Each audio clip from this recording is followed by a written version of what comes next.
Today is your baptism of fire. If Lieutenant Argyropoulos ever felt responsibility, he feels it now. In the armament shop, his crew is picking up their guns. Now remember, fellas, don't let them get too close trying for a sure kill. Your main job is to bring these airplanes back. You got plenty of ammunition. Keep them out there at long range. Oh, we know. They've given you an easy hop. Only 3.5 hours in and out. What they call a milk run. But you'll remember this first mission. You don't admit it now. You wouldn't show it for the world. But later you find out everybody else felt the same way you did. Flash order from Wing headquarters. Wing wants 3 more ships added to the high group. 3 more bomb bays have to be loaded. Got to step on it. Positions in the formation change.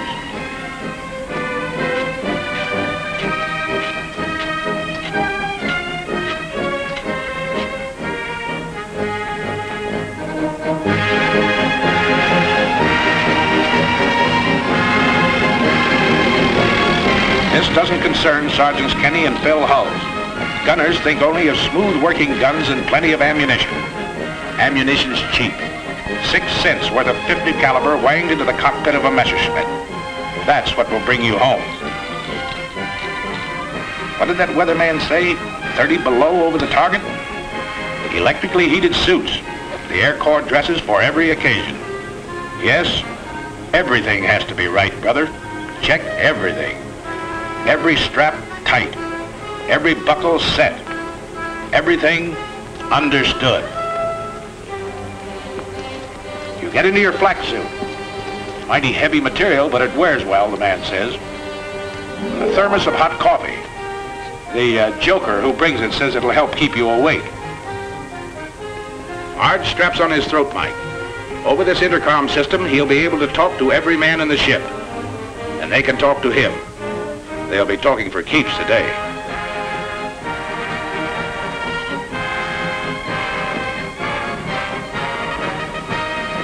Well, that flare from the tower ought to be along any minute now.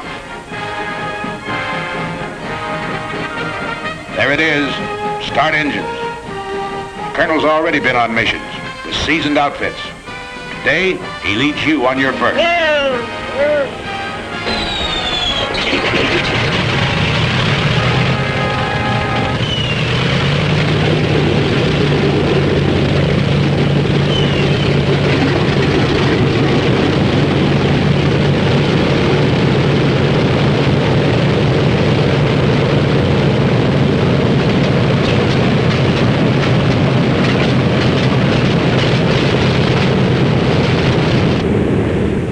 Second flare.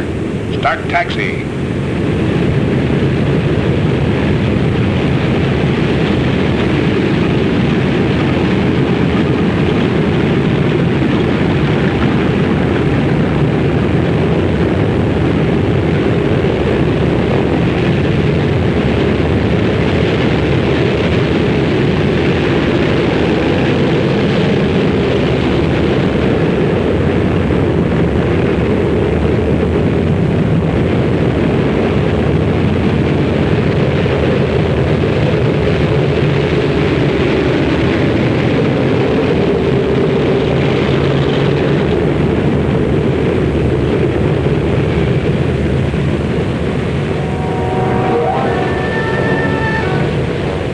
Punch wing to wing at the start of the runway.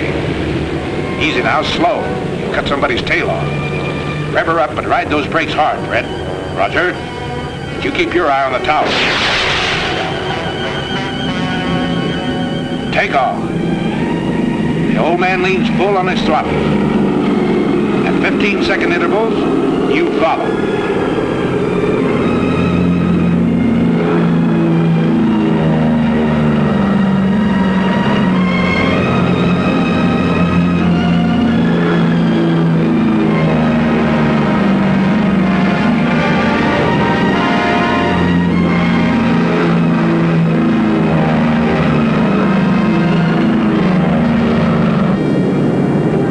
Over the field.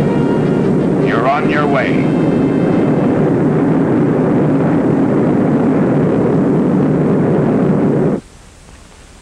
The rest of the outfit sits down to wait.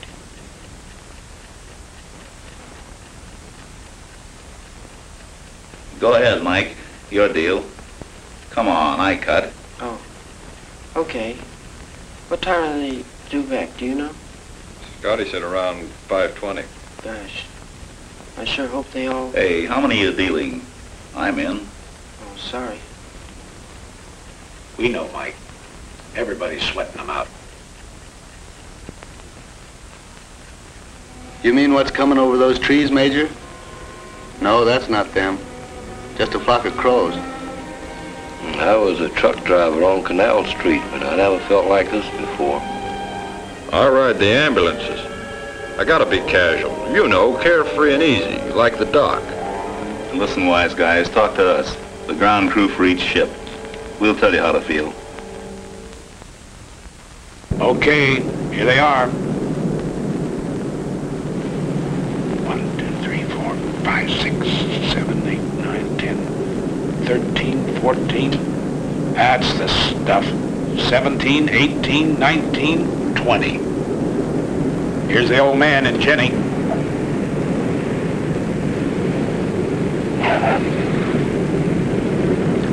Yeah, that's your ship, Corporal. You can uncross those fingers now. 627. That's Joe Frischholz. A little hot, Joe, but you're a hot pilot.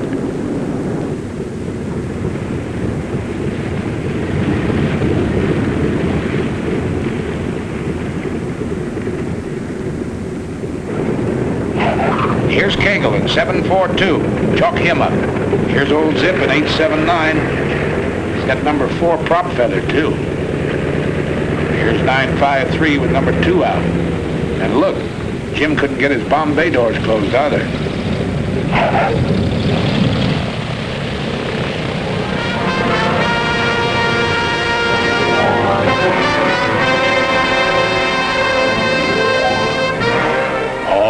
The old OK sign, huh, Sergeant? Must have laid him right on the nose. Yep. Oldie says he saw him land right on the MPI.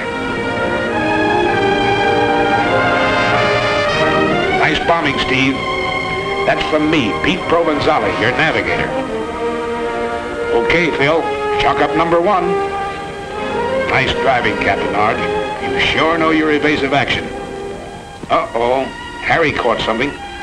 20 millimeter right across his radio. Arge looks at a hole in the horizontal stabilizer. Nothing at all. Hi, Pete. Come on, let's stow these guns and get to interrogation. Yeah, you're feeling pretty cocky. Nobody blames you. It's great to get that first one over with. But this one was pretty easy, remember? You got a lot more to go. Longer ones, tougher ones. Take it easy, boys. Take it easy. Back from the raid comes Major Louis Nowak, Group Surgeon.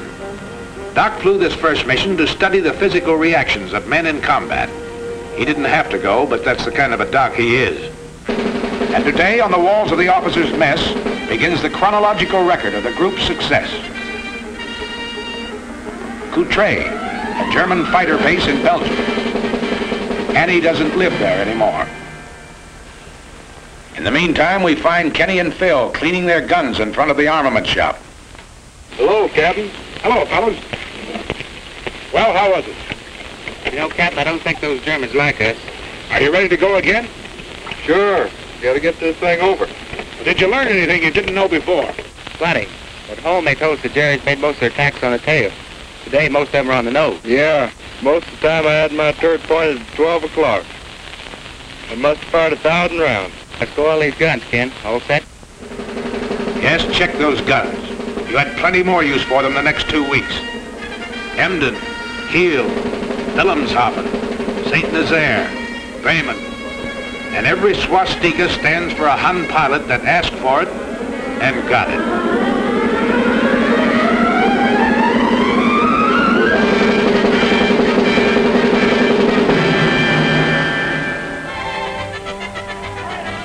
Came days when enemy targets were hidden by weather. So the more energetic of you found relaxation in peaceful combat. While the more studious men discussed tactical chart group like Kenny and Phil, went into the nearby villages to visit the quaint old cathedrals, churches and shops in the English countryside surrounding us. Or on days when they were confined near the base, The old cathedrals and shops would come out to see them.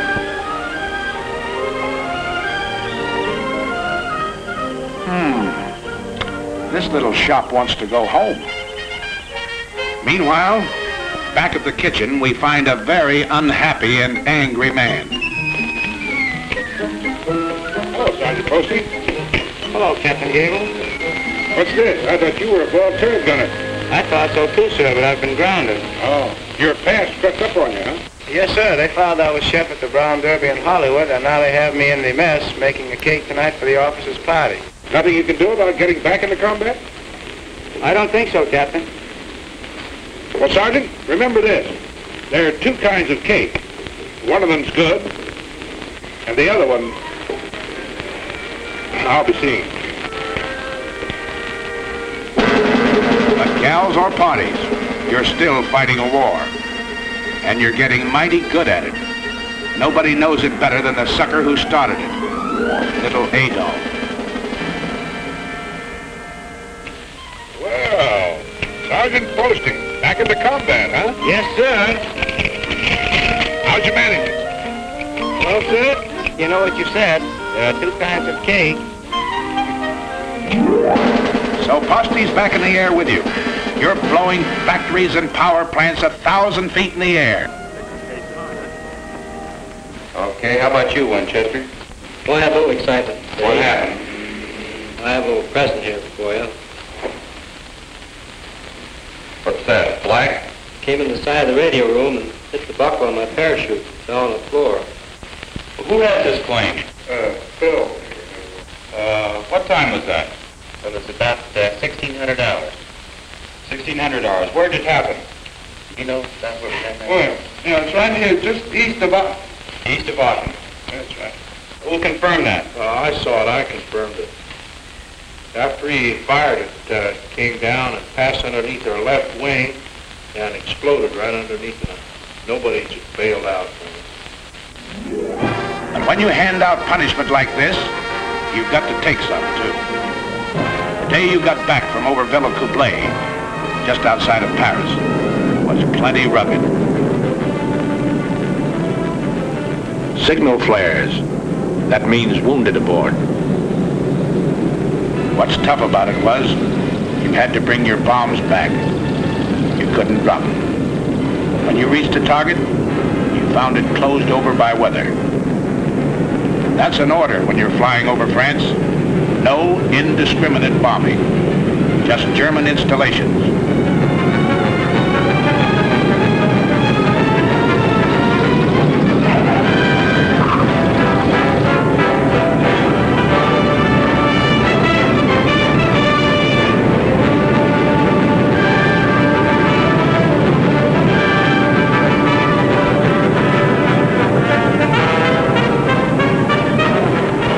Colonel Milton, who led the raid, is a tired, sick guy this day, and nobody blames him. He had to fight his way 3 hours in, 3 hours out, under constant attack by over 200 Messerschmitts and Focke-Wulst. He lost men, he lost ships, and couldn't strike his blow. That's rough. Here's Peter Provenzali. Remember him? Arge's navigator? Today he got a 20 millimeter through the leg.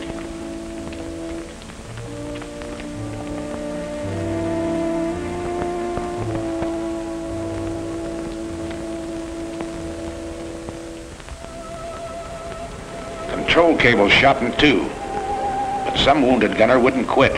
He tied them together.